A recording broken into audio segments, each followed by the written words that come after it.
Hello, everybody. I need to rename my my intros and outros. That was my outro. So thank you all for coming. It was wonderful to chat with you this evening, and we'll see you next week. Just kidding. Anyway, well, it's confusing because when you hit go live, it blocks all of the clips that you can choose from to use. It blocks it, so I don't know which one I'm going to choose. And I can preload it, but anyway. Welcome to Inside the Wrongful Conviction of Daniel Holtzclaw. We are going to be getting into it's episode 27 for our series. It's episode, I believe, 14 for Bates, following his timeline. So, what we're going to do this evening, I'm going to have Kay is going to um, I've asked her to read an email for me that we got in a email dump. Well, I don't know, a couple of years ago, I guess. That kind of explains how insane everything kind of started going around August 14th. And just as a reminder, uh, Daniel was arrested on August 21st, 22nd, 21st. So on August 14th, it felt like I was thinking that a lot of stuff started happening like super quick and quick succession. And so Kay found that email that talks about it. So I'm going to ask her if she will read that to you all now. Okay. So this is from Lieutenant Timothy Musney.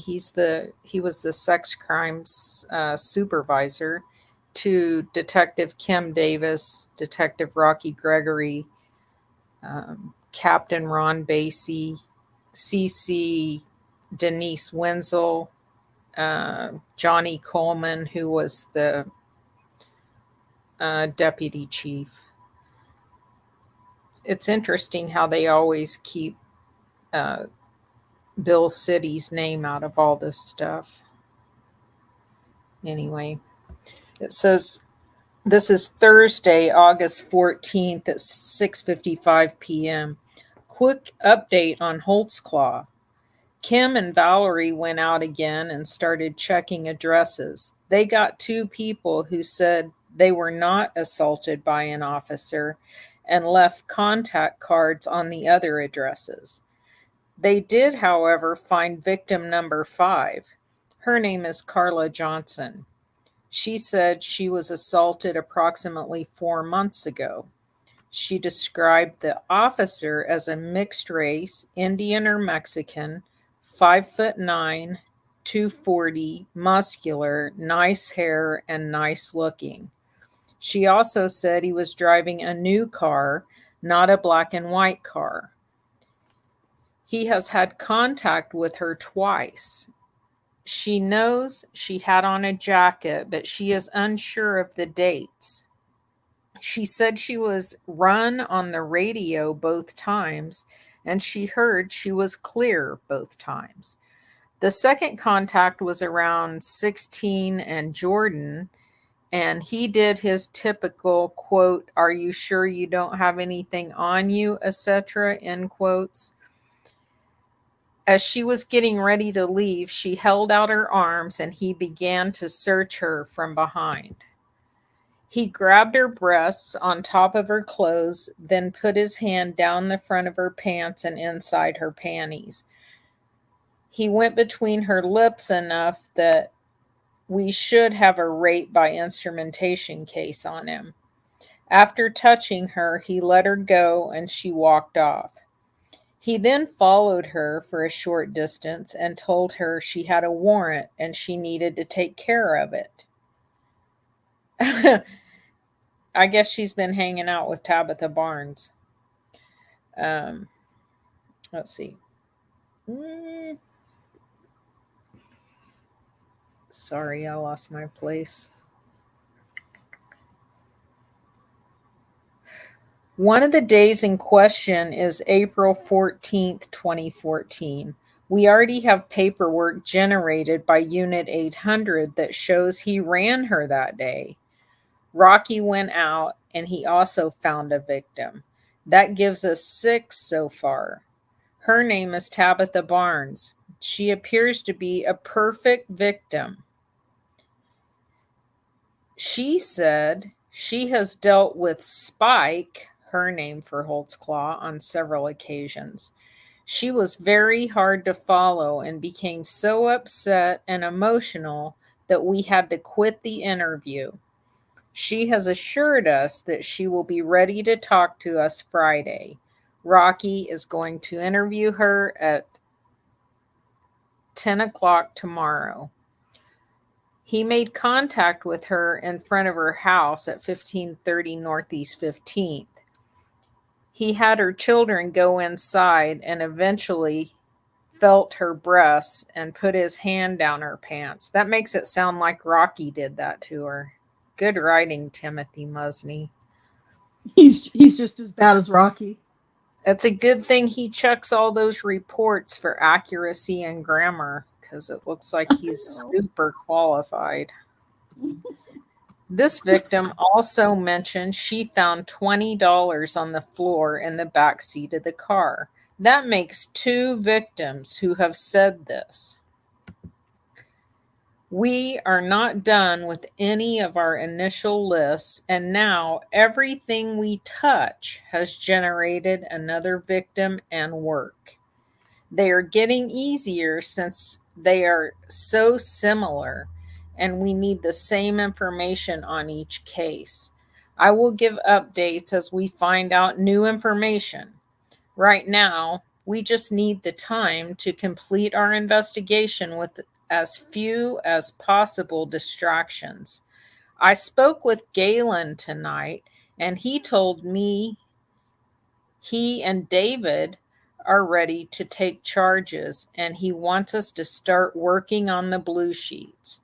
With our 6 victims so far, we should be close to 10, or it says 111 charges. I think he meant to say 10 or 11.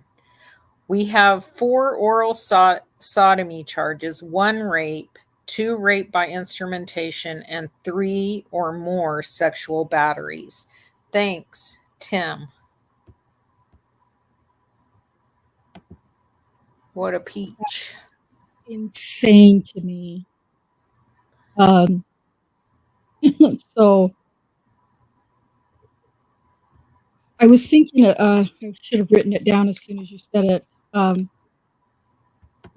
Something else, I'll have to, I'll think of it later when I'm in the middle of saying something else. But at any rate, yeah, that's insane that they have all of a sudden have all of, oh, I know what it was.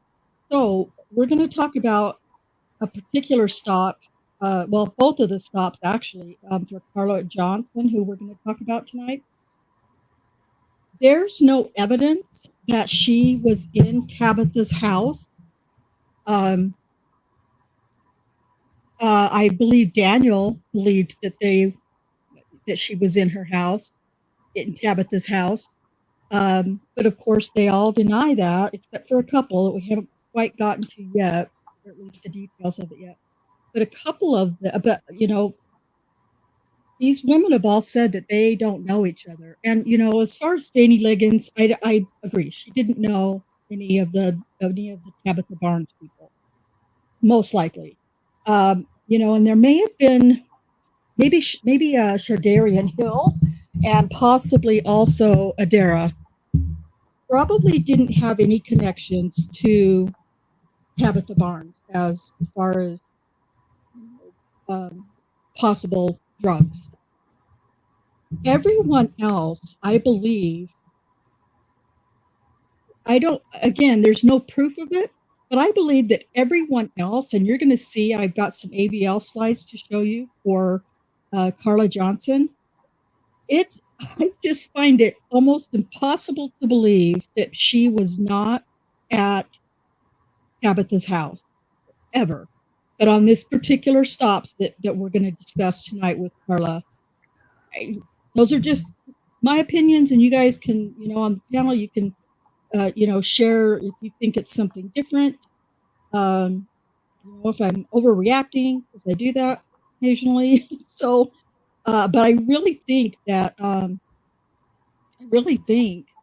that these women were in Tabitha's house at some point, especially all the ones that were stopped anywhere near.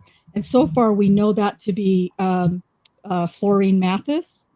And now we're going to look at Carla Johnson. And then when we get to Kayla and, some others, I also believe Terry Morris, possibly. It's been a long time since we've talked about Terry Morris, but I think she was also um, a part of um, the drug house, that trap house. So we'll see. Anyway, we're going to talk about tonight what what what the story is with Carla Johnson. So I'm going to show you first. I'm going to go through the police report first. I think, kind of not in a lot of detail, but I do want to kind of read through it and just maybe point out some things. Hey, can I make So a comment real quick before you get started on that? please do. Yeah. So I'm thinking that, why Tim Musney was updating everyone on that day is because on August 9th, Michael Brown was shot in Ferguson, Missouri. The very next day, the protests started on August 10th. And I mean, I remember kind of being glued to all of that. So I'm curious how many other people were aware of it, or like me, just really kind of following it so closely because it was, so many crazy things were going on. And I think that's another reason why they got him into custody very soon after, Right. so the protest riots started on August 10th, and wasn't he arrested on August 21st? Is that right? Daniel, yes. Yeah. Yeah. So that And was going on. yeah, that's a great point. That's a great point. It's again, it's another part of, we're covering everything from the beginning to now, but we're, and Kay has done extensive work on, oh, I would say hundreds by now, hundreds of slides that, really detail just about everything that has gone on since June 18th of 2014. And so I don't know how we're going to do it, but I know that someday, somehow, I don't know if we'll make it available, publish it and make it available, but there's a ton of work that Kay has put into it, Kay and Cherie, and it's so packed with information that really is relevant to Daniel's case. But it's just because there's so much, it's hard to try to, relate everything to certain times every time. Um, that's a really good point and one I hadn't really thought deeply about at all. So thank you for sharing that. Okay. So this report was taken. I don't know how this is going to work. On, as we see here, August 14th of 2014, the same day that that Rocky Gregory spoke to Tabitha Barnes for the first time. So this one is Kim Davis. And while we kind of see her as the lead investigator, she always says she wasn't. Holman says she wasn't, and Gregory says that she wasn't. But she's so she's so, I don't know, bold and I don't just snotty and snarky. She just seems to command the lead role. So anyway, she was Sheila, out busy. excuse me, Sheila says that she's having a hard time hearing because you're fading in and out. I am. Oh. I noticed it a little bit, but all right. I'm sorry. Hopefully this is better. I will try to. And it's a little crackly. Is it? Also. I don't understand. It's a brand new microphone.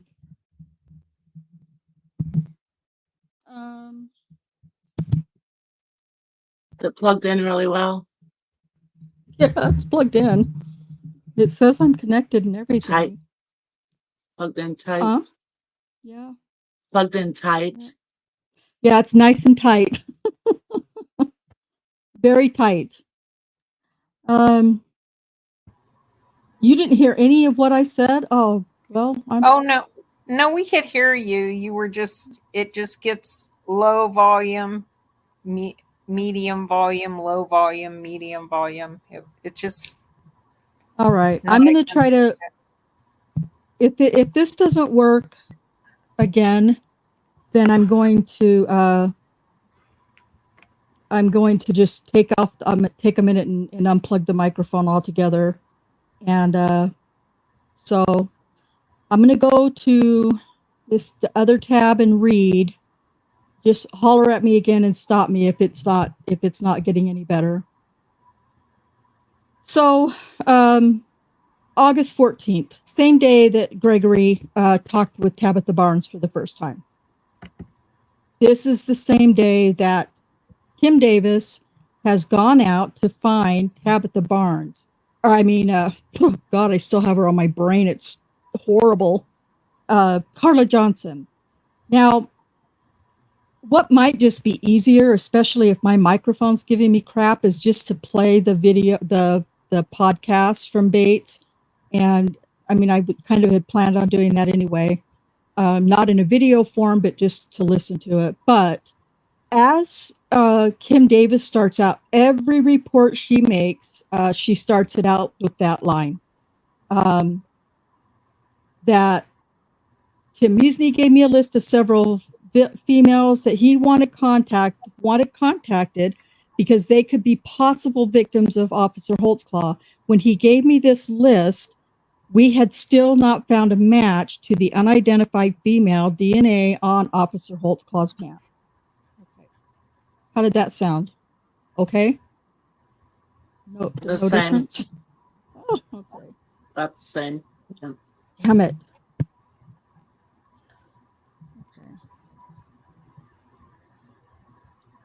I'm looking at the slides. The day before this, sex crimes detectives interviewed Florine Mathis in jail. Oh, wow. 13th. So, yeah, you're right. Everything was happening. Let me go. Just like a cluster of everything. So, well, I do have a natural crackle to my voice too. That's kind of anyway. I'm just I'll do the best. I'll just keep the microphone as close as I can. I think that's part of the problem. So she says that's her opening line every time Kim Davis files one of these reports. Carla Johnson was on the list. On 8/14, Detective Holman and I went to the last listed address in Varuna for Carla. She answered the door. I told Carla I received a tip that she may have been sexually assaulted by an Oklahoma City police officer. And this is how Kim Davis, I believe, started every one of her interviews with every one of her victims, was with that line. And that's just so leading and prejudicial and all sorts of reasons that she shouldn't be saying that. But then Carla shook her head and said, "Yes, ma'am, that did happen." I feel like maybe in the chat or on the panel, I feel like, I don't know if it was Sherry Ellis or somebody else that said almost the exact same thing. "Yes, ma'am, that did happen." But I can't, I could be wrong about that. No, I think you're right, but I can't think who that was right now. Yeah, somebody else said it. Sherry Ellis is in my mind. I don't know why, but somebody else said it, which is to me. Sherry Ellis is who I was thinking of. Okay. So, it's just to me another indication that there's been some coaching or there's some freehand going on in the writing of these reports, which is most likely the likely possibility since it's early in this particular accuser's story. Carla's 52-year-old black male. She has lived at the current address for the past 3 years. She has a platonic roommate, Victor Wilson, has no victim history, multiple arrests, no mental health history, no medical problems, and does not take any medications. She said she doesn't drink alcohol, but she smokes crack cocaine. She said that she has been stopped twice by the officer who assaulted her. She said the first time occurred approximately 4.5 months ago. So if you go back to 4.5 months before August 18th, I believe that put us at March, ish, right around March, which just so happens matches up perfectly with the AVL. So good for her. So she said it was 4.5 months ago. She said it was around 12:30 and at night. It was cooler because she was wearing a jacket, so she knows it was cooler. Said she was leaving Northeast 14th and Kellam, and she was walking on foot between Northeast 14th and Northeast 15th. She said the officer came from behind her, drove past her, and then did a U-turn and stopped. She said the officer got out of the car, asked her what she was doing. She said she was on her way to a friend's house. The officer mentioned she was not, the officer mentioned she was leaving 14th and asked if she was buying dope. And she told him she was not buying dope and that she was taking care of her papa. That's another thing with some of these accusers. Some of them are taking care of their papa or their aunt or their associate a boyfriend or what.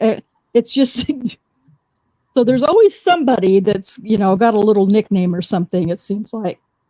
So she was taking care of her papa. Rhonda, just to let yes. you know, you are cutting out on and off again. Okay. All right. I'm going to if you guys want to talk for just a minute about something, I need to go into my settings and turn this microphone off. So I'll be back if you guys want to chat for a minute.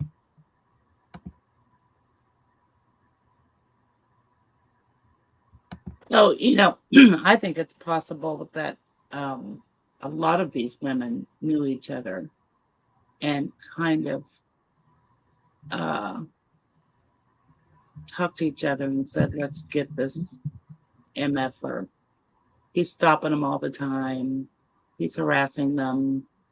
It's already been put on the news that has his face been, has he been named yet? Or he wasn't no? named until he was arrested. As soon as they Okay. had a press release ready to go, the moment they had him in cuffs, it hit the news so fast. I guess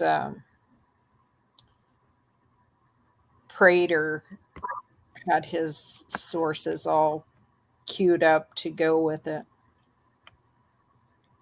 Well, I think, I don't know, but, was Daniel the only one that was so proactive in his policing in that neighborhood, Well, in that neighborhood, but I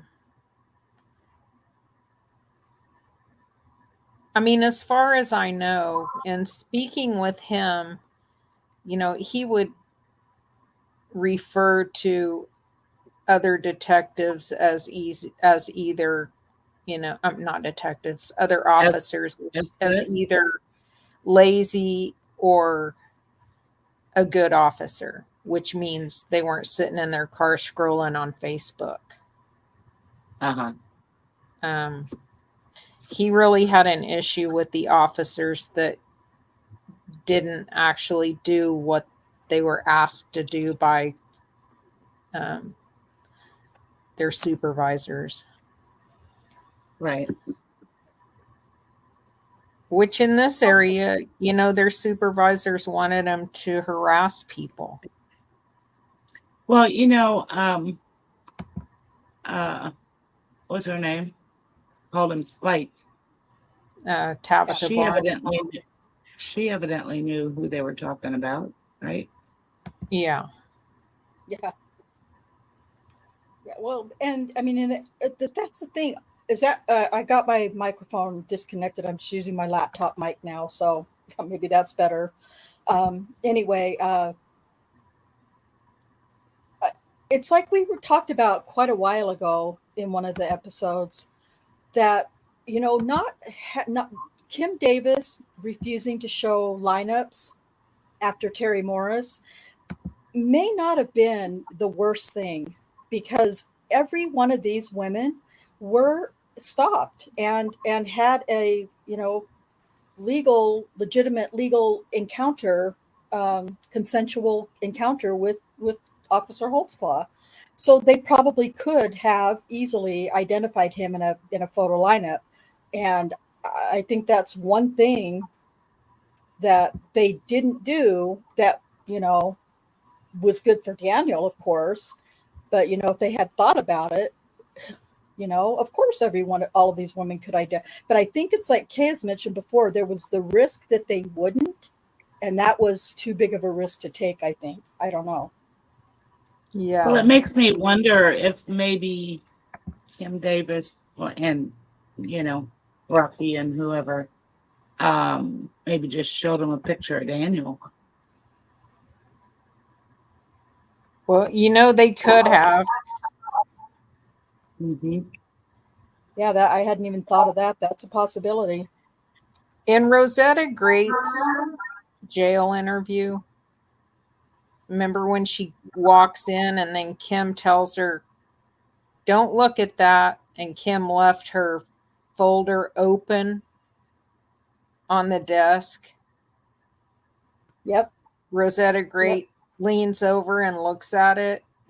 I can't see what was on top, but it's hard to believe that she would open her folder before she even is in there with someone. It's almost like she set that up that way. Yeah. Yeah. A more, suspicious mind might think that. Most of us here are pretty suspicious. I don't put anything past these detectives in quotes. Yeah. Well, after they jammed Terry Morris, who's a square peg, into a round hole by moving her date back, her assault date back to a time that she claimed it never happened then. And she never accused Daniel anyway. Well, so, they're shady. Yeah. And I mean, in reality, none of them said Daniel at all. Honestly, I mean, and the fact that we went over in detail how Tabitha Barnes never referred to the officer as Spike ever, at least in the recorded interview that we did here. And we, except for all of the 15 or whatever amounts of times that Rocky Gregory had it in the report, and then of course in court, she talked, called him Spike, but I refuse. I just no longer, there's no grace. I have zero grace, or maybe this, or maybe nothing like that anymore. Well, not that I ever really have, but when you first start looking into a case and investigating it, you start thinking, well, okay, I want to be open-minded and I want to make sure I'm not missing something, right? And so perhaps in the beginning I did, but all it took was seeing what they did with Terry Morris, like you just said, Kay, and that's really all you need to know, that they are capable of the shadiest of shit uh, that's possible in this. And just to look at a police report or listen to or read or just even listen to Brian Bates, you get you words mean things. And so when I'm looking at some of these words and I'm picking them out, I'm seeing so much more shady, dirty corruption that it's just impossible for me to even consider anything about whether or not there was a mistake or anything. I still am not convinced that there aren't videotapes uh, of the from the gas stations and in other areas around that Janie Liggins stop. They said there's no more tapes. They said that so and so gas station or hotel had one, but it was it didn't show blah blah blah. Well, you know what? I felt like that needed to be in the file to prove that. But I still think there's tape out there that could show, or recordings that could show more in more detail about the Janie Liggins stop. But it's just these guys are just as shady as they sound, and that's really what it comes down to. Okay, so she wasn't buying dope, even though she was literally around the corner from Tabitha Barnes' house both times she was stopped. And he asked her, Officer Holtzclaw asked her if she had anything in her pockets. He took her purse, put it on the trunk of his car, asked if she had anything in her pockets. She emptied her pockets to consist of money. This is important, two $20 bills, one $10 bill, one $5 bill, keys, lighter, a cell phone. She put her belongings on the officer's trunk. He let her keep her money and her lighter. Officer had her take her socks and shoes off, which we haven't heard before, but Bates does mention it a little bit in his episode, and asked if she had a bra, and she told him no, and she shook her shirt. Officer went back of this patrol car on the driver's side, went through her purse, and while it was on the trunk, she had also taken off her jacket, and it was on his trunk, went through that also. She said he got into the car, started questioning her, asked what she was doing, where was she coming from, if she had drugs on her, what she'd been arrested for, and all the questions, all the same questions. And she said, asked her 7 to 8 times, are you sure you don't have anything down your pants? She kept telling him no. She told him he could get a female officer to come and search her. Now, I know if you think back, who else has mentioned that they asked for a female officer who's literally right around the corner from these stops? Tabitha Barnes. So also, she says she got out of the patrol car and she saw a $20 bill lying on the back seat of the patrol car. Again, who else had a conversation with Officer Holtzclaw about a $20 bill? Tabitha Barnes, right around the corner from where this lady stopped. She picked it up. The officer told her he wanted to make sure she didn't put any drugs in the back seat, and he pulled the back seat up and looked. I'm not really sure what that means, pulled the back seat up, unless somebody else, it doesn't matter, I guess, but she went to his trunk and started putting her belongings back in her purse. And the officer said, as a matter of fact, give me back that 20. Almost verbatim what Tabitha Barnes said that Officer Holtzclaw said to her. And so, yeah. Anyway, she checked the money in her back pocket and saw that she had all of her money, gave him the $20 back. He said, I had that money back there for a reason.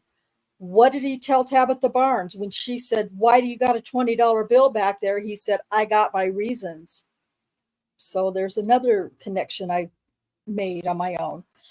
She said that she left after that. She left and walked to a friend's house. Now this is on 14th and Kellum, and I'll show you in just a minute where that is. And then it was about the second time that the same officer stopped her was about 1 to 1.5 months later. And it was in fact on May 25th or 26th, if I'm not mistaken. And it was around 0200 hours, which is not very likely because Daniel's shift ended at 2 o'clock in the morning. Anyway, she was walking at Northeast 16th and Jordan, and she said the officer rounded the corner and almost hit her. He stopped and got out of the car. Same thing. Questions, drugs, weapons, all that stuff. Put her in the back of the car, and he said to her, haven't I stopped you before and taken you to jail? She told him he'd stopped her about a month and a half earlier and had let her go. The officer asked, you don't have anything on you tonight? She said, asked that question over and over. Tabitha Barnes made similar comments about, things that Officer Holtzclaw asked her. He just kept asking over and over.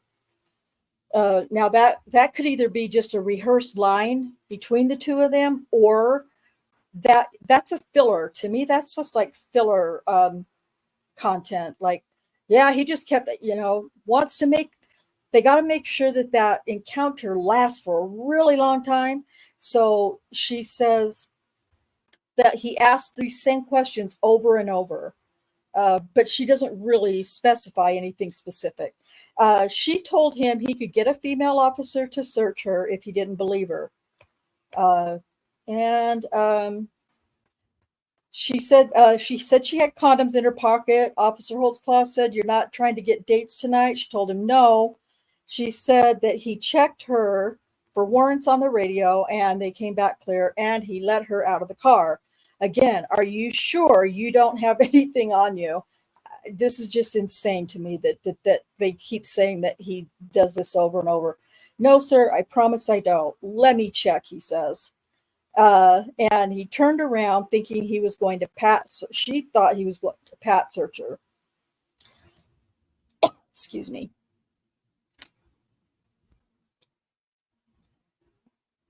My throat is very dry. It's really hard to swallow. Okay, so I can't put up my little note, but there's a trigger warning coming up with words. So I feel like we've heard at least as bad, maybe even worse so far, but just so that everybody's aware, there's one coming up.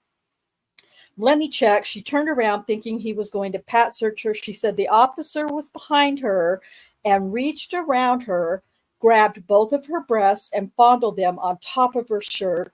She was not wearing a bra. Very similar to Tabitha Barnes. Carla said the officer put his hands down the front of her pants and panties and touched her vagina with his fingers. He touched her clitoris with his finger. She said, sir, please, you're not supposed to do this. And he said, okay, you can go. So that phrase sounded a lot like Janie Liggins to me. Sir, you're not supposed to do this, kind of thing. So I don't know. So this is supposed to be the second time this happened, right? Yes, this is the second time. Yeah. And it's exactly the same thing, it sounds like to me. Yeah, exactly. To me. So anyway, she says that she, so he just, after she says, "Oh, sir, you're not supposed to touch me on my clitoris and my vagina and my breasts," and he's like, "Okay, well, I'll let you go then." I just don't buy any of that shit. Um, so she says Carla said she started to walk away. She got on her cell phone and tried to call her roommate. Now this is going to be important. Uh, and it'll kind of finally come full circle at the trial, but this is how it presented. She said she called her roommate Victor. She said her cell phone was broken. The person she calls can hear her, but she can't hear them. She was saying into the phone, quote, "I'm walking. I'm scared. This officer is real strange. He put his hands down my pants," end quote. She said she turned the corner north onto Kelham, and she said the same officer followed her. He pulled up beside her, rolled his window down, and he said, "As a matter of fact, you do have a warrant. You need to take care of that." Uh, Carla said she went straight home, found out her roommate didn't answer the phone, so he didn't hear what she was saying to him when she called. When she got home, she immediately told Victor. He told her there should be something that could be done about it. Carla said she was afraid that she would see the officer again sometime, and she didn't know what to do. Said she reported it, then it would be his word against hers. She did not report the incident. She said she is telling the truth and offered to take a lie detector test. And then it goes into her description of the officer. And I'll just let I don't suppose they gave her a lie detector test. No. They don't do that to their victims. We never do that. It's not appropriate. Okay, Kimmy. But I say when one offers to give one, I say let them take it. But they know that that's not going to happen. These women, they know that. So let's see. Sheila is asking about the $20 thing. She can't remember Daniel's explanation for that. Oh, his reason. Kay, you want to? Oh, I did. I answered that in the chat, but okay. It's something that when he was doing that stint in the gang unit, it's something that the guys in gang unit trained him to do to gauge people's honesty. The idea is the 20s there, they leave it there because they know it's not theirs. But if they pick it up and then whatever the conversation is that happens when he confronts him about it, if it's Tabitha Barnes, she says, "I had a 22. I had it in my bra," right after she said she didn't have a bra on. So, Yeah. Okay, thank you. Hey, Shields of Shame. Dude, it is really great to see you in my chat. Thank you so much. Shields of Shame has an amazing YouTube channel. If you're interested at all in, he's beyond just, First Amendment audit stuff. He goes deep and has a lot of Shields of Shame's uncovered a lot of nasty, dirty, shady shit with law enforcement. It's true. It's really true. He's pretty damn good. If you get a chance to, I'll see if I can. I can't talk and find the link at the same time, but if Cherie, if you can look up Shields of Shame on YouTube and put his link in the chat for me, that would be awesome. Okay. But thank you. I appreciate you being here. That's really nice to see faces from other, niches of YouTube. So, but let me just tell you, Shields, I don't know if you've listened in or lurked before, but this is a case where a former cop It's why I'm having such a hard time. Maybe you can help us, actually, now that I'm thinking about it. He is a former officer from Oklahoma City, and he has been wrongfully convicted and convicted of 18 out of 36 sexual assault charges from 13 different women, and was sentenced on those 18 charges to 263 years without in prison. And the corruption around his entire case is staggering. And I'm having a hard time, I think, partly having a hard time getting much traction with it, because when people find out that he's a former law enforcement officer, you know exactly what the first thought is. And so they're like, oh, fuck that. All cops are bad. He should be in prison. I don't care. So it's really hard to get a lot of, attention for the case. But it's a serious wrongful conviction case. And if there's anything, I know you're a super busy, content creator, but if sometime you get a bored, hour, maybe just take a look at it and see what you think. Anyway, thank you so much for being here. I really do appreciate you being here. Sorry, I got a little bit starstruck, and now I've lost my train of thought. Yes, heavily dragged through the media as a guilty man. The mainstream media crucified him before they even knew who he was. He was crucified. Once they put a name and a picture to him, he was done. I mean, it was over. It was really, the media wrecked him. And he even says, in fact, he tells me just about every time we speak, that the media, he blames the media for what was done, for how it got to where it is. So, so what I'm trying to decide if I want to play I think I'm going to show you the slides, maybe before and after. Let me just show you these slides and let you see kind of the map of, let me make that a full screen, the map of these stops. And let me let's see. Oh, why am I having a hard time with this? So anyway, this is the first stop that happened, that did legitimately occur, March 25th, 2014. Now, remember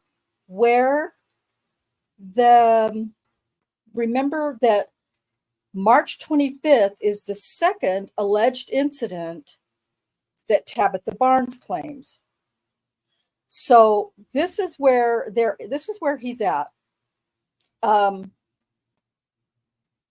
would rather just be doing this from presenter mode than on a slide, but oh well. So all these little blue dots, you guys know when I do an AVL map, those are where Daniel has stopped. And so that's where he is with the alleged victim. So this is on March 25th, the same day that allegedly Tabitha Barnes was assaulted again. And so this is on North Kellam Avenue, and I gotta do this a different way. That's just not gonna work the way I want it to. Sorry, guys, I can't. Oh, where is it? There we go. Okay, I can't. I have to show it this other way so that I can share my screen. Okay, can you guys see that on your screen now? Hello? Did I lose everybody? Can we see what, Rhonda? Sorry. Can you see the slide on Yes. Okay, gotcha. Thank you. Okay, so there used to be a little pointer with this too, and I guess that's, oh, there it is. Show my pointer. Okay, so for whatever reason, I don't know how to make it work. These dots right here are, I'm going to stretch it out a little bit, are the stop on the 25th of March. Daniel had worked an overtime shift on this particular day. And so it, there's a different time than what we might be used to. Anyway, this is North Kellam Avenue. This is Northeast 14th down here at the bottom. So up here is Northeast 15th Street. This is where Tabitha Barnes lives, right here in this corner house. So this kind of clears it up so you don't have all the other streets and everything around. This is just the plain AVL map. This shows that the stop began at 9:07:30 p.m. And I had to add these all together because there's a claim that this stop was entirely too long. It took way too much time for this stop. And then he was still stopped at 9:12:30 p.m., which is exactly 5 minutes. And then at 9:17:30 p.m., which is a total of 10 minutes. And this says PM because he had worked an afternoon shift that day for overtime for whatever reason. And then they kind of in the trial and in the conversations that are had about this, they try to make it seem like it was a 15-minute stop. And if all he was doing was a knock and talk or a Terry stop, why did it take 15 minutes? Well, in reality, it was only about 10 minutes because in the 5th minute that would have made up to, in the 15th minute, he was already going 15 miles an hour back south on Kellam. So it's, I believe in the reports and everything and in the trial and stuff like that, we're going to find out that they try to say that was a 15-minute stop when in reality, it really wasn't. So the next day, the next stop was on May 26th of 2014. This is Northeast 16th and Terrace, and it's been a while since we talked about it, but, excuse me, Northeast 16th and Terrace going back east or to the right on 16th and Terrace is where Sherry Ellis lived. But on this street right here, going down Jordan Avenue, which is where this second stop occurred, again, this is Tabitha Barnes' house right here on the left. And so to kind of clear it up a little bit, this is where the stop began at, well, I don't really know what that's I guess is where they're saying that stop began, because Daniel at this point is going eastbound on Northeast 15th and Jordan. And again, this is Tabitha Barnes' house right here. He's going that direction, but he turns down this way, evidently, and comes upon Carla Johnson. So he has a stop with her, and I believe, if I'm not mistaken, it was 5 minutes long, because in that, what would have been the 10-minute mark, he was already going 13 miles an hour, or 13 knots, sorry. So that, I think if they're trying to add all that time together to make it seem like it was longer, that's what it seems like to me. This is the Google Earth map to kind of help give you a little bit better context if possible. Let me stretch this out. Tabitha, whoops, not Tabitha. Carla, this is where this is Kellum Avenue going north and south this way. That's Kellum. This street right up here is right above her name is Northeast 15th. But also, Northeast 15th is right here, and this is Jordan Avenue. So this is Tabitha Barnes' house. Carla gets stopped somewhere here on Kellum Avenue and Northeast 15th. Now, whether that was right here or whether it was right here, I don't really, the AVL doesn't show where it was exactly. But you guys all know how I feel about AVL. I think they're shady. I think they've been fucked with, and I think that they're, not, I don't think that they're completely honest with the AVL maps. But anyway, so this is where she was allegedly stopped, Kellum Avenue, going north and south. She was supposedly stopped right around here. When I put that address in Google Earth, it dropped the little thing right there because it's between two different Northeast 15ths. But because this is where Tabitha Barnes lives, you guys know that I firmly believe that this is closer to where she was actually stopped. Okay. Ugh. So the way that they tried to show that, let's see, stop my screen. The way that they tried to show, make it sound like she had these two encounters were so long and so much time. Why is it taking you so much time to?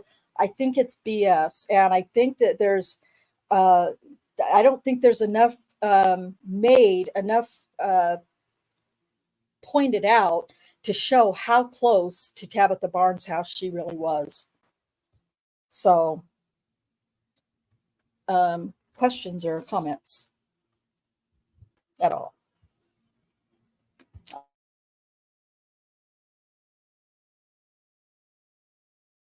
Okay. All right. So what I'm going to do is try to, I want to see here Shields, if you're still here, I've been doing this for, I think this is going to be my 4th year this fall, or my 3rd year. I really don't remember. It's my 3rd or 4th year. So yeah, get out there and, talk me up a little bit and get some subscribers to this and some people on it for me. I think we started in like September, October of 2020. Was it 2020? I know it was September, I think was the first one. And I just couldn't remember the year, but I always think of 2020. It was around the time, I think it was right, we were starting to think about it before Eric Cozy passed away, and then after he did, we started after that, I believe. Yeah, you're right. So that's my memory anyway. Yeah. So yeah, going on, it'll be 4 years this fall that we've been at this. So, okay. Stick Bass, welcome, and thank you for the question. Well, that's what we're working on. I mean, that's the goal. And whenever I talk to Daniel, we talk about things he's going to do, once he gets out.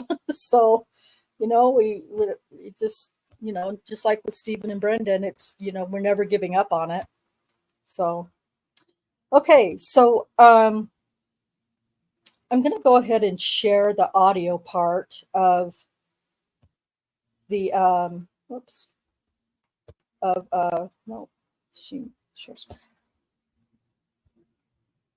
episode 14 from Bates. And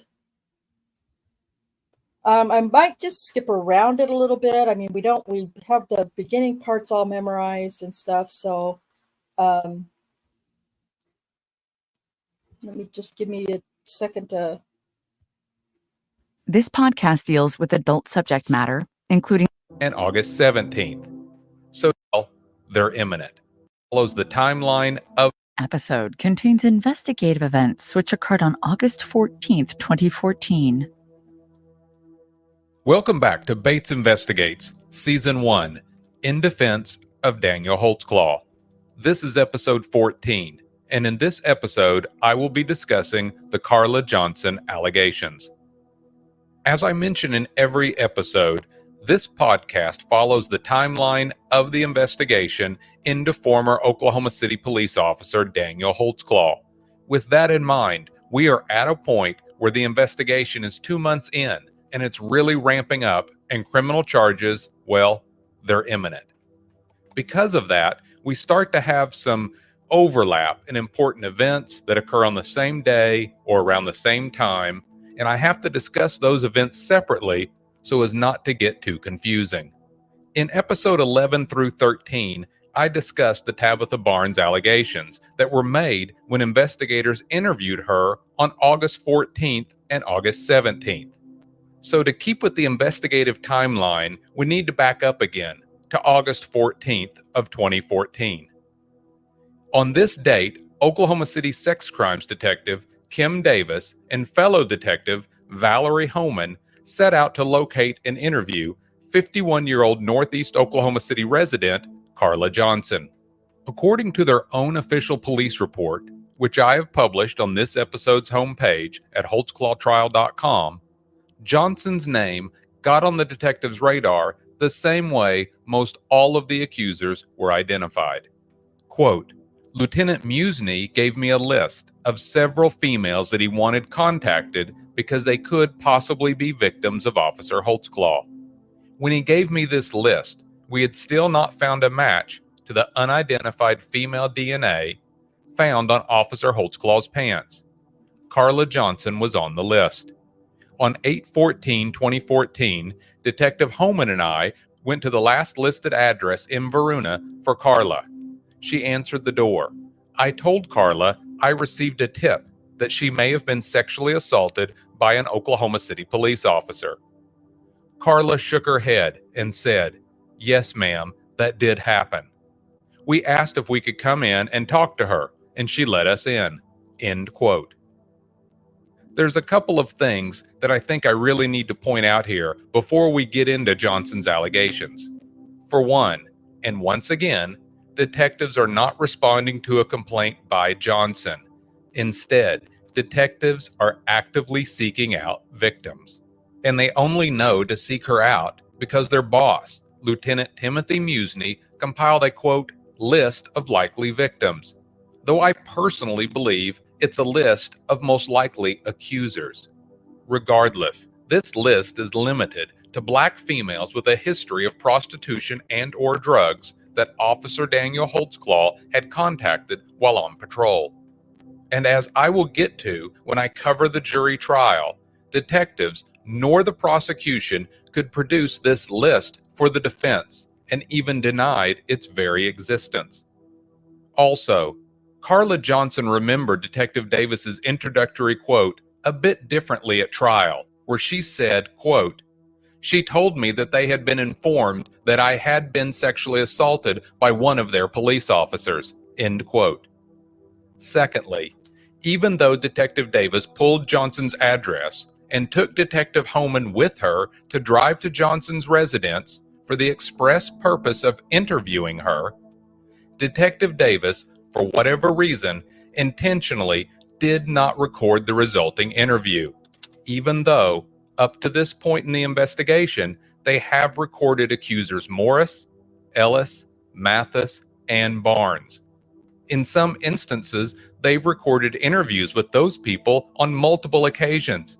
And additionally, in some of those instances, the interviews were even video recorded. Detective Davis was asked at trial how it is that she neglected to record her interview with Johnson. Her reply? That even though she took another detective with her, she didn't even bother to take a recorder because she didn't think Johnson would answer the door and that they would just leave a business card behind.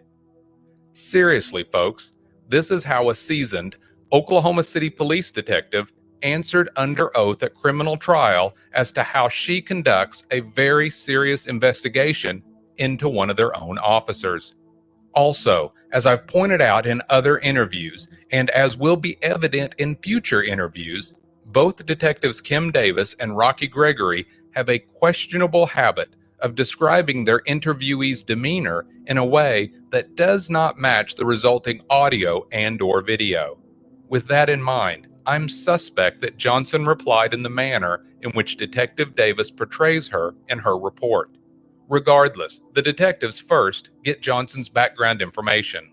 She's an unemployed black female and has lived at her current address in the 1800 block of Northeast 25th Street for the past 3 years. She's lived there with her platonic roommate, a Mr. Victor Wilson. Johnson self-reported that she has no victim or mental health history, is not on any medications, but does have a history of multiple arrests, prison time, and admits to smoking crack cocaine. Johnson said she recalled being stopped by the officer who sexually assaulted her twice. Though she doesn't recall the officer's name, I'm going to refer to that officer as Daniel Holtzclaw going forward in this episode, because she does ultimately identify Holtzclaw in court as her attacker. Johnson said the first encounter was about 4.5 months ago. That would have been the March 25th stop that I briefly mentioned in episode 13. The same date that Holtzclaw also stopped accuser Florine Mathis and allegedly sexually assaulted accuser Barnes at around 10 p.m. with her sex offender boyfriend and her children just inside her home. Johnson recalled her stop happened around 12:30 a.m., though we know it actually occurred around 9 o'clock p.m. Johnson did accurately remember the location, near Northeast 14th and Kellam. You'll recall, that's just the block from the crack house Officer Holtzclaw thought Tabitha Barnes was operating at 15th and Jordan. Johnson testified at trial that she had just left the home of a 90-year-old man that, though he's not a relative and she never identified him by name, she allegedly has been taking care of him for 4 or 5 years and simply refers to him as Papa. Johnson stated she was walking from his house at Northeast 14th and Kellam and headed to another friend's house at Northeast 15th and Kellam. Johnson told Detective Davis and later testified that Holtzclaw first drove up from behind, passed her, then made a U-turn and came back and then stopped her. She describes most of the encounter as pretty typical for that area. Officer Holtzclaw asked if she had any contraband on her. In response, she took off her jacket and emptied her pockets, which contained some cash, a lighter, and a cell phone. Johnson was also asked if she had any drugs on her, what she's been arrested for in the past, when was the last time she was arrested, and has she ever been arrested for prostitution. She says the officer even asked if she had just bought crack from the drug house on Northeast 15th. That's possibly a reference to accuser.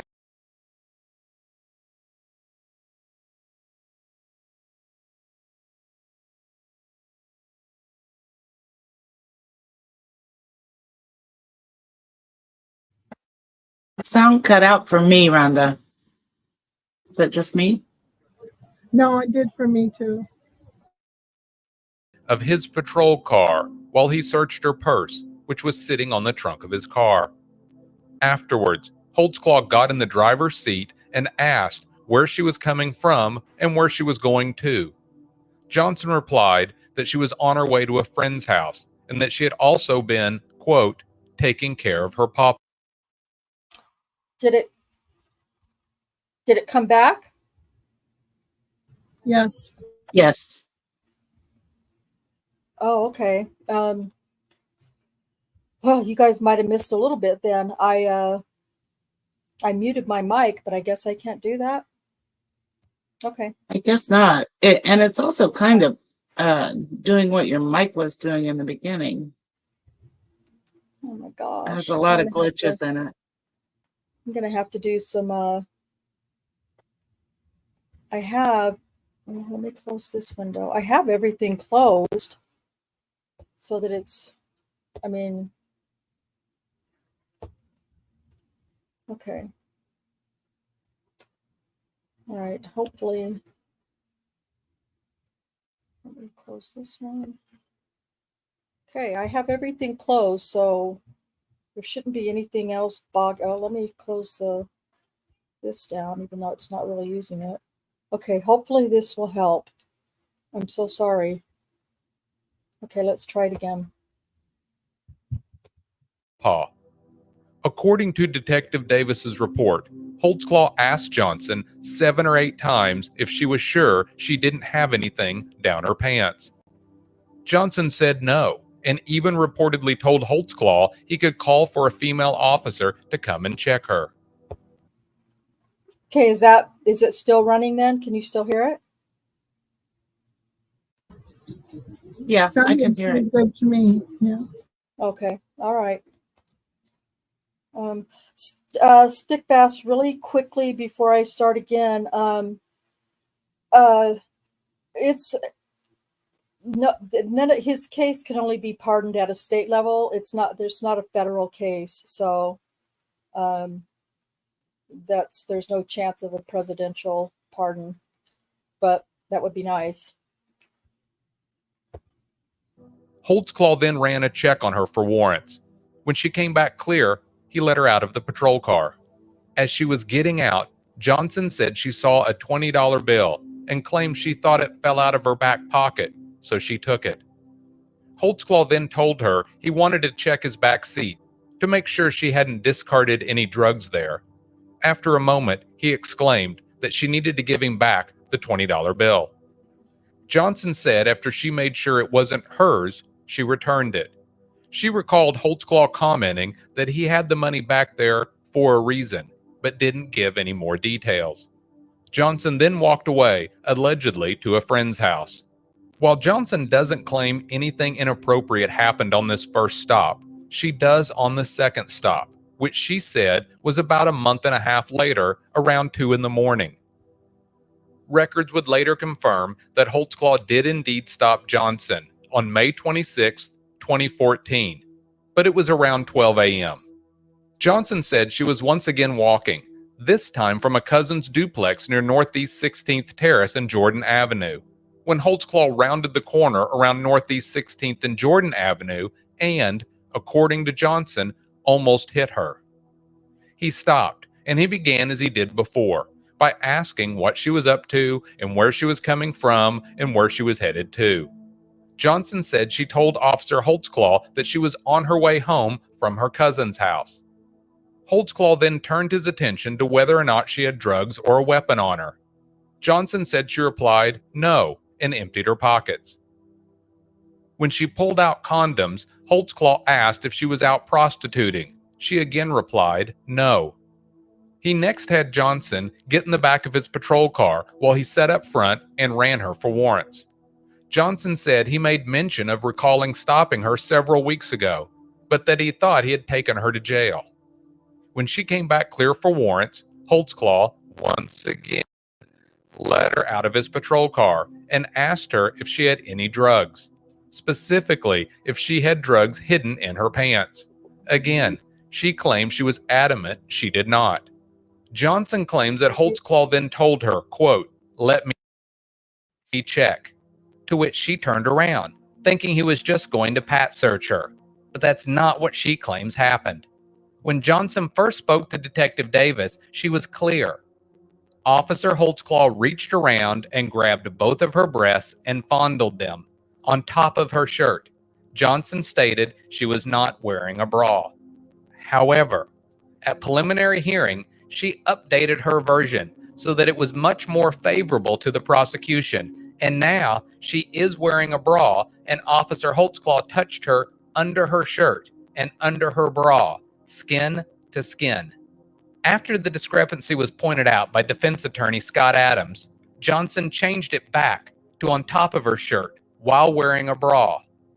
At jury trial, while no longer skin to skin, she's now allegedly not wearing a bra. Johnson said that Holtzclaw next put his hands down the front of her pants, under her underwear, and touched her vagina, and, specifically, her clitoris. According to Detective Davis's report, Johnson replied, quote, "Sir, please, you are not supposed to do that," end quote. To which Officer Holtzclaw's only alleged reply was, quote, "Okay, you can go." Johnson claims that as she walked away, she used her cell phone to call her roommate, Victor Wilson. Johnson stated her cell phone is broken. and that while whomever she calls can hear her, she cannot hear them. Johnson said she didn't know if Victor answered his phone and that she kept saying, quote, "I'm walking, I'm scared, this officer is really strange, he put his hands down my pants," end quote. Johnson said as she was walking home, she rounded the corner onto Kellum, and Officer Holtzclaw was coming up behind her again.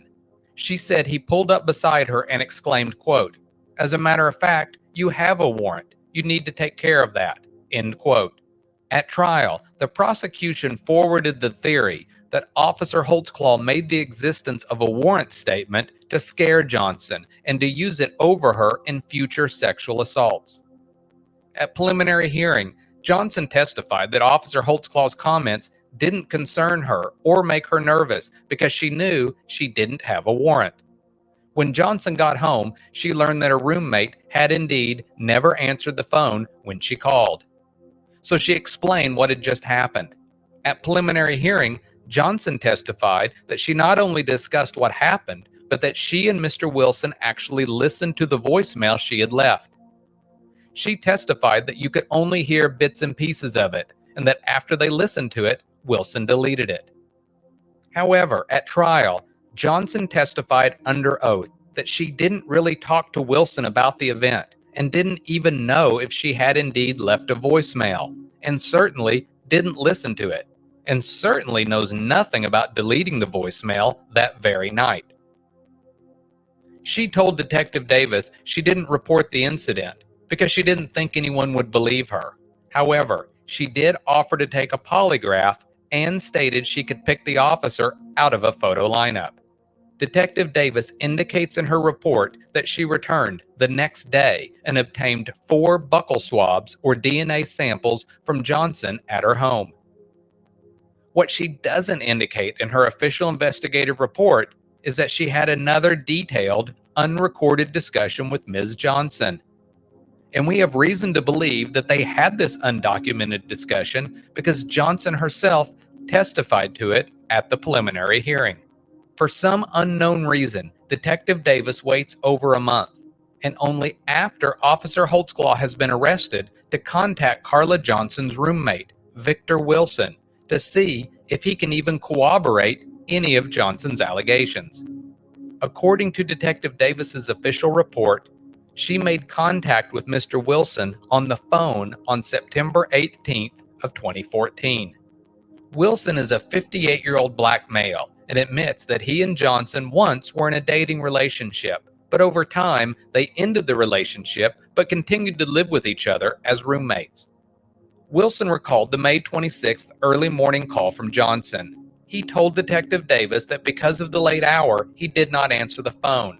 However, he stated that the next day he noticed he had a voicemail and it was from Johnson.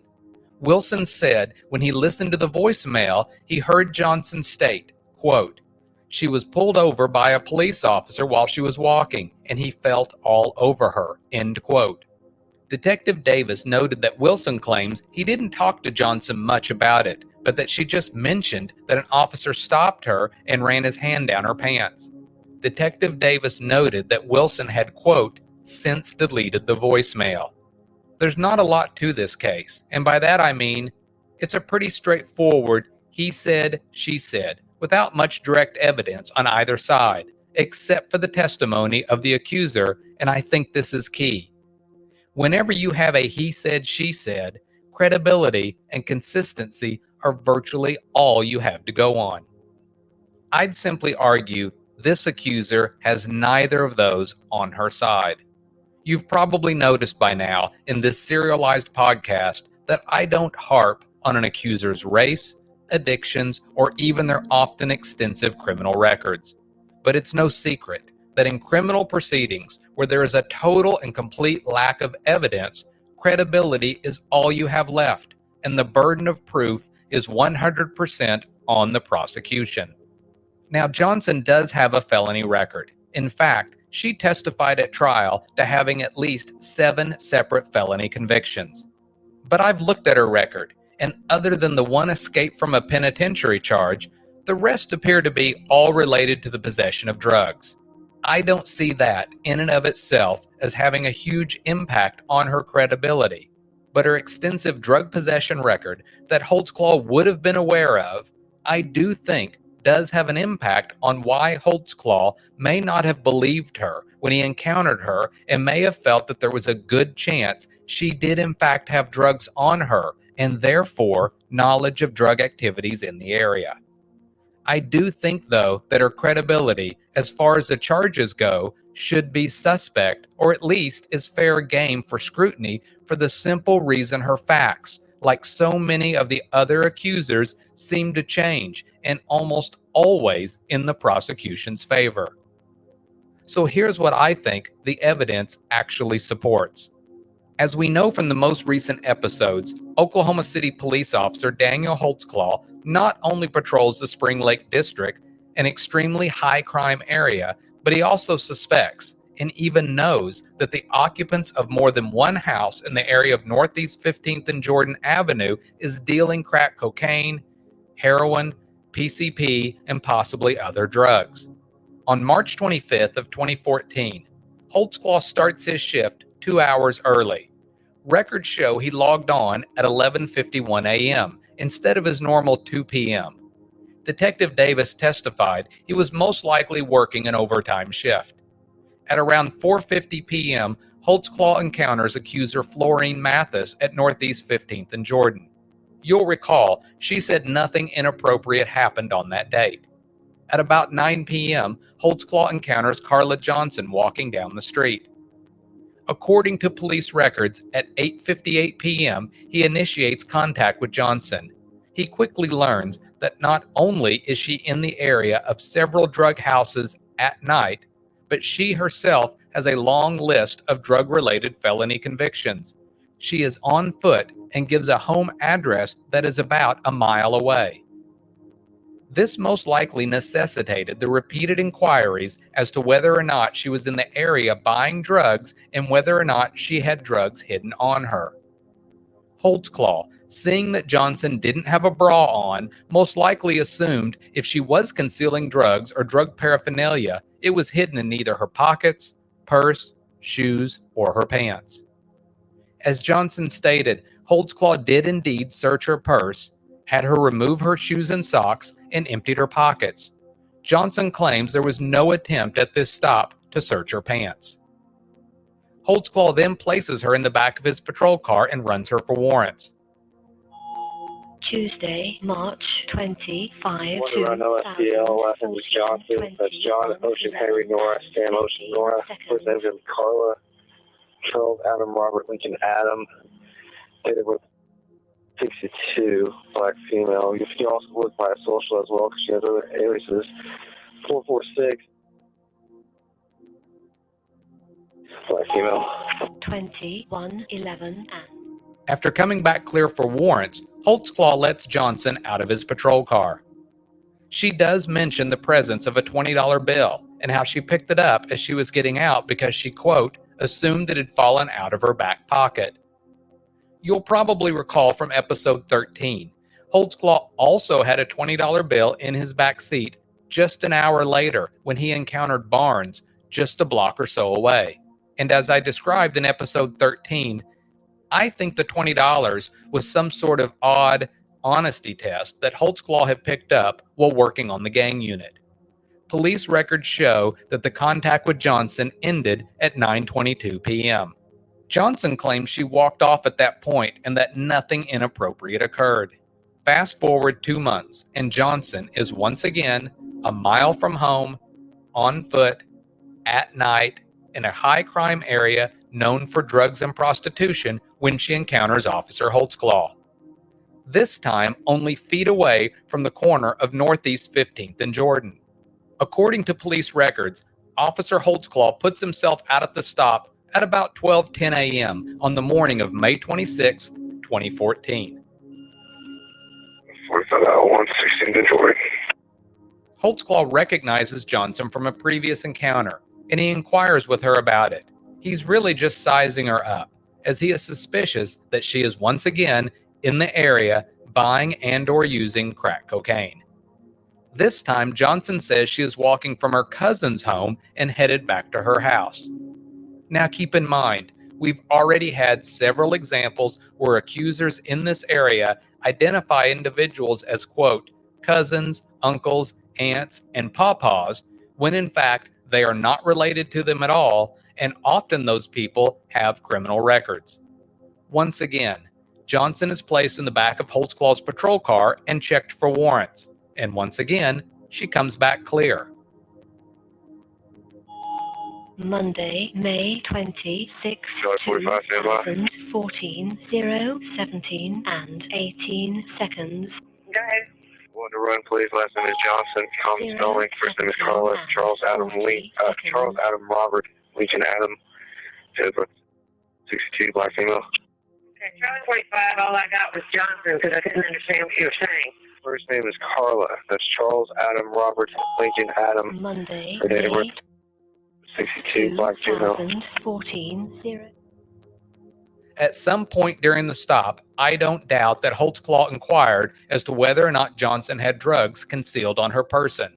Seeing she doesn't have a bra on, Johnson admits she simply shakes at her shirt to show nothing is hidden underneath. She's not carrying a purse this time, and when she emptied her pockets, she has cash and some condoms. Being that it's a high prostitution area, Holtzclaw suspects Johnson is walking this area, engaging in street prostitution, and then using the proceeds to buy crack cocaine, Johnson's admitted drug of choice. I would imagine that Holtzclaw naturally did check Johnson for drugs. He most likely had her shake her shirt and then either roll down her waistband or he very well may have pat-searched her waistline and legs with the back of his hands, looking for drugs or drug paraphernalia, like a crack pipe. I personally can't imagine a situation where Holtzclaw would place his bare hand down her pants and literally touch her vagina after being suspicious she is engaging in street prostitution and crack cocaine. And keep in mind, this is the first time we've heard this sort of an allegation, the direct touching of the crotch area from any accuser. But this isn't the first time we've heard what Johnson alleges was her only verbal response to Officer Holtzclaw touching her. You'll recall, she said, quote, "Please, sir, you're not supposed to be doing this." Wait a minute. Where have we heard this exact quote before? And I said, "Oh no, sir." I said, "You ain't supposed to do this." I said, "You ain't supposed to do this to me, sir." Sound familiar? It's verbatim to what accuser Janie Liggins said to Detective Davis, and in a widely aired news report less than 2 months prior to Detective Davis locating and interviewing, but not recording, Carla Johnson. Just as she didn't record accuser Janie Liggins. I don't think it's an accident that two accusers interviewed by the same detective who didn't bother to record either of those interviews now conveniently contain identical quotes in each report. Having no warrants and no drugs on her, Holtzclaw releases Johnson from investigative detention and sends her on her way. Patrol car GPS and police records show that Holtzclaw ended the stop at 12:24 a.m., or about 14 minutes after it began. 45 seconds. As for Johnson's claim that Holtzclaw pulled back up to her about a block over, that's completely possible, and his patrol car GPS has him still along the route Johnson said she was walking. As for what Holtzclaw may have said to her, well, that's anyone's guess. If he did indeed have additional information that she did indeed have a warrant, then he may have simply told her, or he may have simply told her to be careful, or that he was keeping an eye on her because he felt she was lying about her activities in that area. I really have no idea. But I do know the prosecution's theory doesn't make sense. That Holtzclaw pulled up and made up some excuse that Johnson had a warrant so that he could somehow use that over her to sexually assault her in the future. If he was going to do that, then why not do it just prior to the actual sexual assault? If after the assault, then why does he never have contact with her again? Furthermore, even by Johnson's own testimony. Officer Holtzclaw doesn't threaten her. He simply tells her she needs to take care of a warrant and drives away. If that's a threat, and she follows up on his advice and tries to, quote, take care of it, she's going to be told by the city that she doesn't have a warrant. And lastly, like Johnson said, she was in the patrol car and heard the dispatcher say she was clear of any warrants, and that even if Holtzclaw made that claim, she said it didn't even faze her or make her nervous. Regardless, we know from cell phone records that Johnson did indeed place 4 phone calls in about a 3-minute span right after the stop to her roommate, Victor Wilson's number.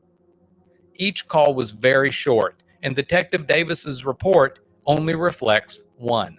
At trial, Johnson said she called the first time at 12:31 a.m. and hung up when she saw Officer Holtzclaw coming back down the street towards her. Just a quick interjection. Phone records actually show she made 2 calls in quick succession at 12:31. Then, after Holtzclaw stopped briefly and went on, she made 2 more telephone calls about 12:33 a.m. Both of those in succession. But why? She doesn't even know if Wilson has answered any of the calls. In fact, she testified she didn't even think he would because of the time of night. So, was she truly afraid and that's why she kept calling, even though it would have served no purpose? Or does she always call her roommate when she is headed back home after loitering about in a very dangerous, high-crime drug area and her phone was just acting up, which she testified it was allegedly broken? Something I would have personally liked to have seen is a month or so of Johnson's phone records, to see if it's common for her to call Wilson late at night, and to see if she actually makes a lot of calls from her phone, thus putting into question her claim that her phone was broken and that she couldn't hear on it. There are red flags in this incident, both in Carla Johnson's favor and in Officer Daniel Holtzclaw's favor. In Johnson's defense, Holtzclaw's activity log reflected the March 25th traffic stop, the one where she says no sexual assault occurred. But his activity log doesn't reflect the May 26th stop, the one where she says she was assaulted. Prosecutors allege this was intentional on Holtzclaw's part to try and cover up his contact with Johnson. That said, detectives only knew about the May 26th stop because Holtzclaw did call the stop in, so there is an actual record of it. He just didn't write it down. In fact, he didn't write down any stops or contacts made with civilians after 10:40 p.m., though there was plenty of testimony that Officer Holtzclaw wasn't much of a paper pusher. He didn't have a history of keeping very detailed activity logs or field interview cards, but he was also never confronted about that fact by supervisors who were seeing on a daily basis activity logs that must have seen a bit light and extremely few field interview cards. Another red flag in Johnson's favor: searching female suspects when the necessity of such a search is debatable. Much was made about male officers searching females at trial, and I'll get into that testimony in detail in a future episode. But I can tell you this in Holtzclaw's favor: there is no policy forbidding it, and it almost always comes down to officer discretion. Once again, there are no independent witnesses to these events, even though the encounter was in a very public place, on the street, in the middle of a neighborhood with lots of late-night street activity. Another potential red flag in Holtzclaw's favor, not so much in this case, but back in the original case, the Janie Liggins case. The prosecution and many of Holtzclaw's critics point to that stop and say that at about 15 minutes, which I've pointed out was actually several minutes less than that stop was far too long for something to not have happened. It's been forwarded that a 15-minute stop is too long of a stop that doesn't result in a ticket or arrest. Well, the first stop with Johnson proves this is not true. That stop, that night, is about 25 minutes. Doesn't involve a vehicle, doesn't involve a lack of insurance or driver's license, and doesn't result in an arrest or ticket. Yet, it was almost twice as long as Liggins was detained, and Johnson testified that absolutely nothing inappropriately was said or done. Additionally, Carla Johnson allegedly offered to take both a polygraph and stated she could pick her attacker out of a photo lineup. Neither of those things were even offered by Detective Davis to strengthen her credibility. Why do you think that is? Of course, we don't even know for certain Johnson made those statements because Detective Davis didn't even bother to record any of her interviews with her.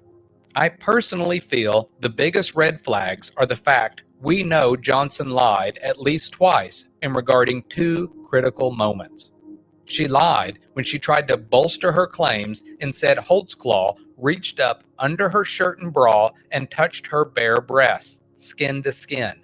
When she was caught in that lie, she backpedaled and said she was touched on top of her clothing. The second, and in my opinion, even more critical lie is when she and her roommate tried to use the existence of a voicemail to give credibility to her claims of sexual assault. There was clearly testimony that a voicemail had been left on Wilson's phone, and the voicemail detailed and corroborated Johnson's allegations. However, during cross-examination by defense attorney Scott Adams, it also became clear that Wilson and Johnson had conspired together and that neither could keep their story straight. It went from a detailed voicemail was left on Wilson's phone, but only discovered by Wilson the following day, and was never discussed in detail with Johnson, but was eventually erased, to they did discuss the voicemail that same night. Then there was testimony the voicemail that Wilson had described in detail was actually too garbled to tell what was being said. And lastly, the voicemail wasn't deleted sometime later because he didn't think Johnson was going to report the allegations, but that he deleted the voicemail the same night it was allegedly recorded. But should we really be surprised Johnson conspired with her roommate Wilson? The bigger question is, why did Detective Davis allow that to happen and possibly taint her investigation? Davis waited over a month before making contact with Wilson. How is that professional or even possible? Wilson is Johnson's roommate. He reportedly has a job. Why is there zero mention of Detective Davis asking to talk to Wilson on her first or even second visit with Johnson at the home they share together? Detective Davis is either completely inept or she intentionally was giving Johnson and Wilson time to get their stories straight. Why else would you not interview the roommate of an accuser who claims that roommate possesses key evidence? And with that, I go back to the foundation of all criminal proceedings like this. In the absence of direct forensic evidence and the absence of independent eyewitnesses, you must rely on the credibility of those making the allegations and those being accused. Lying on the stand, or at least one's inability to be consistent with critical facts, should cause you to lose your credibility. Unfortunately, we're dealing with an investigation spearheaded by a detective that believes her accusers are credible, despite all factual information to the contrary. We'll take our time and we'll verify everything the girls say, or we'll verify everything he said. And that's the way the chips are going to fall. And everything the girls said verified, and nothing he said did. I can. Okay. Excuse me. So I like to always let that last bit play at the end of all of Bates' podcast, because first of all, that little chuckle that you may or may not pick up on when you listen to it just really, it pisses me off. Like, I can just literally see her in my mind's eye just sitting there in that interview chuckling about how, thinking she's so clever. But I will remind you again every time, she says everything the girl said verifies or checks out, whatever her word was, and everything he says didn't. He did not say anything at all about any of these accusers in any interview after that initial interrogation on June 18th. So for her to say everything the girls say checked out and nothing he said did is just, it's a blatant lie. A blatant lie, because she's insinuating that he has talked about these accusers over and over, and that just wasn't the case. I'm sorry, go ahead, Kay. She, if I remember correctly, she made that statement to Michelle Malkin when she did the interview of Daniel in the Den. And they were talking about the interrogation of Daniel. So that makes it even more ludicrous, because everything that Janie Liggins said, well, I mean, there were some true things. That's the thing with false allegations. It's really hard to disprove something when you take a true series of events and insert a lie in the middle. But just looking at that 2-hour interview of Daniel, there weren't things that didn't check out with what he was saying. I mean, it's Liggins, and then later they were questioning him about Terry Morris. It's those details. It's the exact opposite of what Kim was saying, basically. But she just says whatever falls out of her mouth. So, I mean, well, there's your detective who doesn't know what exculpatory means. Yeah. Oh, that's geez. her. Yeah, that's right. Oh my God. Well, there was a lot of dumb playing going on during that deposition for sure. So that's really the Carla Johnson case. Like Bates said, there really isn't a lot to the case, but there's what little bit there is, it can be disproven. And I put a comment in the chat about the time that Bates said about how long that time took for that one stop, because that wasn't my calculation based on the AVL that I've gone over and over and over. So maybe I'm just misreading the numbers, or which is possible. I try not to present anything to you guys unless I've double checked and triple checked myself. But I'm getting older. I don't know. I'm from somebody who's worked with ridiculously huge amounts of money in my life, and I've worked with lots of numbers. I've had to make schedules. I've had to do that kind of stuff that sounds easy to do, but it really isn't when you're trying to do it for over 100 employees. I double and triple checking myself is not uncommon for me, and so I've told you guys every time I talk about AVLs, I've told you I feel like there's something fishy with them. So I'll go back and look at that, and if I am wrong, I will definitely correct myself and let you guys know, and because I don't want to give you incorrect information at all, ever. So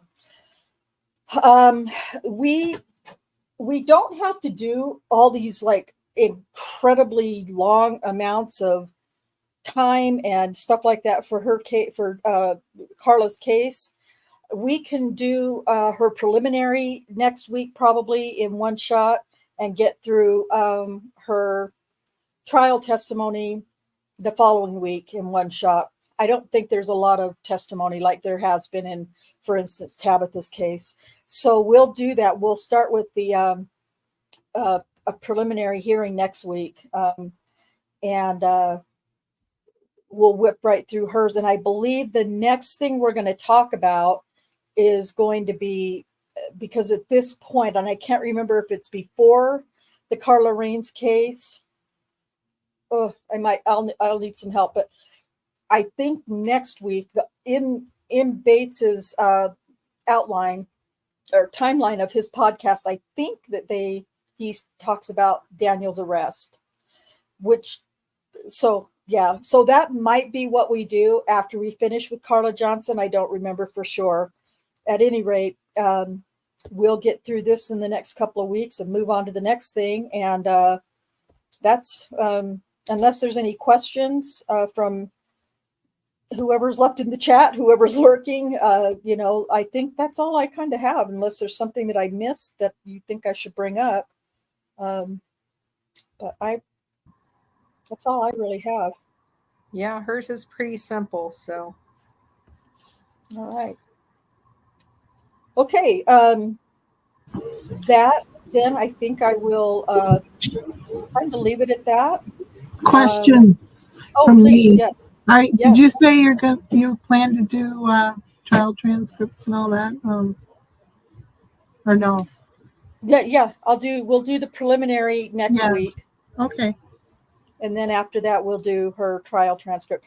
If I'm not mistaken, the only witness she has is Victor, whatever her ex-associate boyfriend. Wilson, I think. Victor Wilson, yeah. Yeah. So this is other than the accusations are really very serious by Carla Johnson, compared to others, for instance. And he gets and she's one of the guilty vets. So what's that? He got a guilty on her. Yes, I'm trying to work on a new format so that's the first thing that you guys see, even if I put it in the thumbnail or the title or whatever. I want to make, and I always forget to put the charges, and it's not like I can't find it. The information is very visible and available to me. I always forget, but I'll try to be better about that. But yeah, serious charges, and just like all the others, though, there's lies that are easily dissected. So that's my plan, and I think that. Sorry. I think with that, unless Kay or Susan or Cherie have anything else or any other questions. I think I'm good, Rhonda. Okay. We're going to go ahead and for now say goodnight and thank you all for being here. Again, a shout out to Shields of Shame if he happens to listen to the end or still lurking. He's very, very busy, so I'm sure he is not, but a great shout out to him, and I appreciate him for dropping into the chat. It's a pretty big deal to me. So hopefully he'll be able to, use his whatever, not investigative skills, but at least, because he has them, and he's done some pretty amazing investigative work on his own channel with a lot of, tech and things like that he uses. So it's quite impressive. But maybe, hopefully we can get some help from him, spreading the word, if nothing else. I did mention last week, and I've had it on my community page, I am planning to start a second channel. I don't have a time for that yet. So TBD or TDB. That's like Michael Scott. So as soon as, I'll try to keep posting in the community page about it and keep you updated about that. I'm currently trying to decide what kind of a name I would like to give the channel.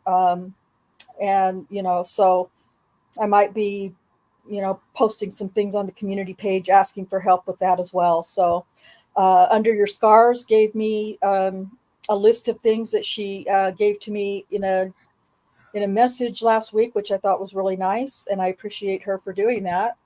And I think until let me just make sure I don't. I think until next time, I think we're going to go ahead and just say peace out.